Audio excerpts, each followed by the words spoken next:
جموں کشمیر کے ضلع بڈگام میں ایک خاتون گولی لگنے سے زخمی ہو گئی ہیں۔ یہ واقعہ بڈگام کے وولینہ گاؤں کا ہے۔ مقامی لوگوں کا کہنا ہے کہ ایئرپورٹ کے ٹریننگ سینٹر سے ہوائی فائرنگ ہوئی اور ایک خاتون کو گولی لگ گئی۔ خاتون کے پیر میں یہ گولی لگی ہے۔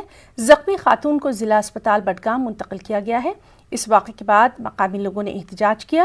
مقامی لوگوں نے انتظامیہ سے مطالبہ کیا کہ ایئرپورٹ ٹریننگ سینٹر کو دوسری جگہ منتقل کیا جائے تاکہ ایسے واقعات سے بچا جا سکے۔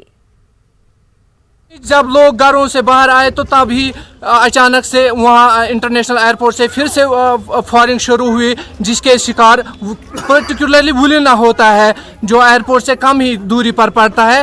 تو ایک عورت جس کا نام ہے فاطمہ بیگم، اس کی ٹانگ میں فائر لگ گیا۔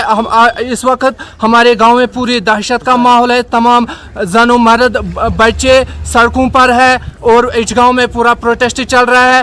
آئندہ ہم کل انشاءاللہ اگر موقع ملے گا ہم بڈگام میں بھی پروٹیسٹ کرنے کے لیے تیار ہے جب تک یہ ریموو نہیں ہو جائے گا ٹریننگ سینٹر۔